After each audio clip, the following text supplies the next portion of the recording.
한 사람이 동시에 완전한 신이면서 또 완전한 인간일 수 있을까요? 이게 초기 기독교 교회를 수세기 동안이나 정말 골치 아프게 했던 핵심 질문이었습니다. 바로 신인, 즉 신이면서 인간인 존재라는 이 미스터리 말이죠. 오늘 이 엄청나게 복잡한 퍼즐을 교회가 어떤 과정을 거쳐서 풀어나갔는지 그 여정을 한번 같이 따라가 보려고 합니다. 사실 이 모든 논쟁은요, 아주 단순하면서도 심오한 질문 하나에서 시작됐어요. 바로 예수가 제자들에게 직접 던졌던 질문, 너희는 나를 누구라고 하느냐입니다. 와, 이 질문에 대한 답을 찾으려는 노력이 정말 상상도 못할 만큼 길고 치열한 수백 년간의 신학 논쟁, 심지어 정치 투쟁의 불씨가 될 줄은 아무도 몰랐겠죠? 교회가 내놓은 기본적인 대답은 바로 성육신이라는 개념이었습니다. 그러니까 신이 인간의 몸을 입었다는 거죠. 간단하죠? 근데 이게 끝이 아니었어요. 오히려 이 대답이 더 많은 질문을 낳았습니다. 아니, 어떻게 완전한 신이면서 동시에 완전한 인간일 수가 있냐는 거예요. 이 두 가지가 어떻게 한 존재 안에 공존할 수 있는가? 이 미스터리를 명확하게 설명하고 정의하는 것, 이게 바로 초기 교회가 마주한 가장 큰 숙제였습니다. 자, 그럼 이 문제를 두고 어떻게 논쟁이 벌어졌을까요? 이 100년 넘게 이어진 기나긴 논쟁의 중심에는요, 서로 다른 생각을 가진 두 개의 거대한 세력이 있었습니다. 바로 두 개의 신학 학파가 맞붙게 된 거죠.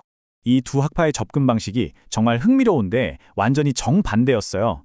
먼저 알렉산드리아 학파는 하늘에서 땅으로 내려다보는 관점이었죠. 신적인 존재, 로고스가 인간이 된 사건에 초점을 맞추면서 그리스도의 신정을 엄청나게 강조했습니다. 반면에 안디옥 학파는 땅에서 하늘로 올려다보는 관점이었어요. 복음서에 나오는 우리와 똑같이 먹고 자고 고뇌하는 그 인간 예수의 모습에서부터 시작해서 그의 신성을 이해하려고 했죠. 이 두 관점이 쾅 하고 부딪힌 게 모든 논쟁의 진짜 시작이었습니다. 근데요, 이게 단순히 점잖은 신학 토론이었다고 생각하면 큰 오산입니다. 이 활활 타오르는 신학 논쟁 밑바닥에는요, 언제나 정치라는 아주 잘 타는 땔감이 있었거든요. 당시 로마 제국의 4대 도시라고 할 수 있는 로마, 콘스탄티노플, 알렉산드리아, 안디옥, 이 도시들 간의 자존심 대결이 이 논쟁을 훨씬 더 격렬하게 만들었습니다. 각 도시의 대주교들이 신학을 무기 삼아서 자기 세력을 넓히려고 했던 그런 권력투쟁의 성격이 아주 강했던 거죠. 자, 그럼 이제부터 본격적으로 이 논쟁들이 어떻게 전개됐는지 한번 들여다보겠습니다. 교회가 이건 아니다라고 선을 긋게 만들었던 몇 가지 중대한 주장들이 있었거든요. 근데 참 아이러니한 건요, 바로 이 틀렸다고 규정된 이단들의 주장이 역설적으로 교회가 그럼 뭐가 맞는 건데? 라는 질문에 답하게 만들면서 정통 교리를 세우는데 아주 결정적인 역할을 했다는 점이에요. 첫 번째로 큰 파장을 일으킨 주장은 아폴리나리오스라는 사람에게서 나왔습니다. 이 사람의 주장은 뭐였냐면 예수가 우리랑 똑같은 인간의 몸을 가진 건 맞는데 그 안에 생각하고 판단하는 마음 또는 영혼은 인간의 것이 아니라 신적인 로고스로 채워져 있다는 거였어요. 좀 더 쉽게 말하면 인간이라는 껍질기에 신의 마음이 들어간 존재다, 이렇게 본 거죠. 하지만 이 주장에 대한 반박이 정말 강력했습니다. 기독교 신앙의 핵심을 꿰뚫는 한 문장이 등장하는데요. 바로 취해지지 않은 것은 치유될 수 없다는 말입니다. 이게 무슨 뜻일까요? 생각해 보세요. 만약 예수가 인간의 몸만 취하고 고뇌하고 갈등하고 유혹받는 우리와 똑같은 인간의 마음을 취하지 않았다면 어떻게 우리의 병든 마음을 구원할 수 있겠냐는 거죠. 인류 구원의 가장 중요한 부분이 빠져버리는 셈이니까요. 이건 정말 치명적인 문제제기였습니다. 결국 381년에 열린 콘스탄티노플 공의회에서 교회는 아폴리나리우스의 주장을 단호하게 틀렸다고 선언합니다. 이 결정을 통해 예수는 완전한 몸뿐만 아니라 완전한 인간의 영혼과 마음까지 지닌 완전한 인간이라는 점이 교리의 아주 중요한 기둥으로 딱 세워지게 된 거죠. 자, 다음 도전자는 네스토리우스였습니다. 이 사람은 당시 널리 쓰이던 테오토커스, 즉 하나님을 낳은 자라는 마리아를 칭하는 호칭에 반대하면서 논쟁의 중심에 섰어요. 아니, 어떻게 유한한 인간이 무한한 하나님을 낳을 수 있냐? 이건 말이 안 된다는 거였죠. 그는 신성과 인성의 구분을 너무나도 중요하게 생각한 나머지 결과적으로 예수 안에 마치 신적인 인격과 인간적인 인격, 이렇게 두 사람이 따로 사는 것처럼 보이게 만들었습니다. 네스토리우스 본인의 말을 직접 들어보면 그의 의도를 좀 더 잘 알 수 있습니다. 나는 본성들은 분리하지만 예배는 하나로 드린다. 그는 그리스도의 신성을 부인하려던 게 절대 아니었어요. 오히려 신성은 신성답게, 인성은 인성답게 그 고유성을 지켜주려 했던 거죠. 하지만 그의 이런 노력이 결과적으로는 그 둘의 하나됨, 즉 연합을 너무 약하게 만드는 것으로 비춰졌던 겁니다. 결국 431년 에베소 공의회에서 네스토리우스는 이단으로 정죄됩니다. 그런데 여기서도 이 결정 뒤에는 순수한 신학 논쟁만 있었던 게 아니에요. 그의 가장 강력한 라이벌이었던 알렉산드리아의 시릴과의 엄청난 정치적 경쟁과 암투가 정말 깊숙이 얽혀 있었습니다. 어느 정도였냐면 한 역사가는 이 싸움을 두고 교회 역사상 가장 역겨운 싸움이라고 표현할 정도였으니까요. 네스토리우스가 신성과 인성을 너무 분리해서 문제가 됐다면 이번엔 그 반대편 극단으로 확 쏠리는 주장이 나타납니다.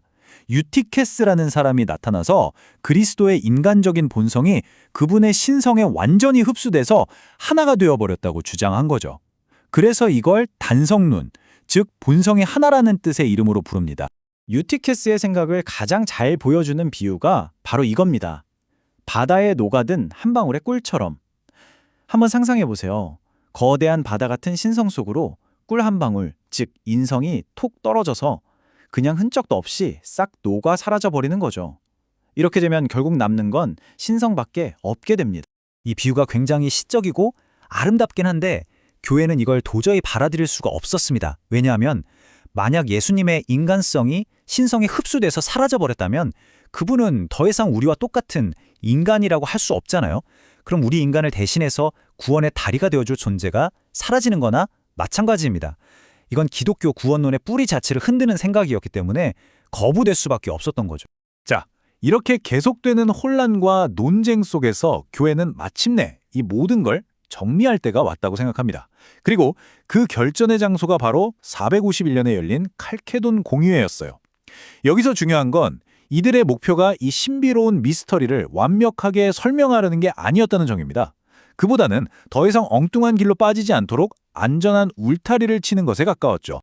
그래서 칼케돈 신경의 핵심은 바로 이 네 가지 울타리입니다. 긍정적으로 그리스도는 이런 분이다라고 정의하기보다 부정적으로 이런 건 아니다라고 선을 그은 거죠.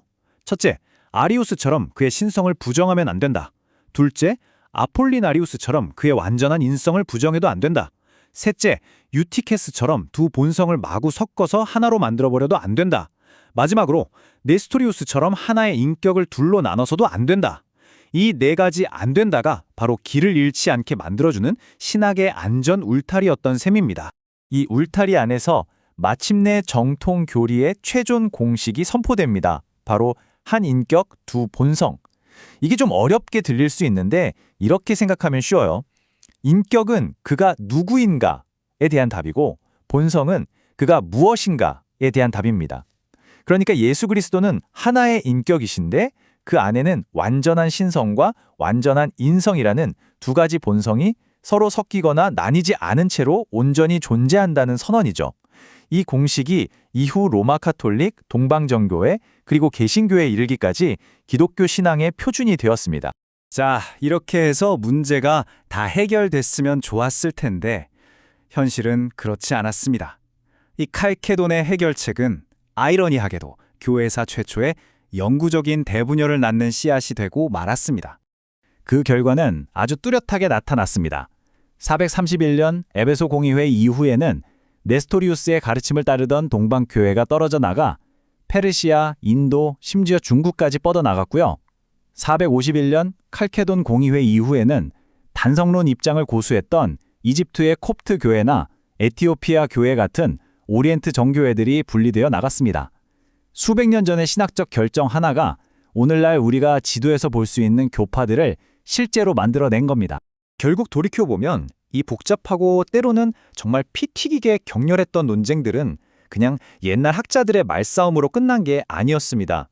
이 논쟁의 결과가 전 세계 수백만 명의 기독교인들에게 우리는 누구인가라는 근원적인 정체성을 만들어주는 토대가 된 거죠. 그러니까 지금 우리가 보는 세계 기독교 지도는 사실상 이 고대 논쟁 위에 그려진 셈입니다. 1500년도 더 된 이 오래된 공식 하나가 어떻게 21세기를 살아가는 사람들의 신앙을 정의하고 때로는 여전히 공동체를 나누는 경계선으로 작동하고 있을까요? 참 많은 생각을 하게 만드는 지점이죠.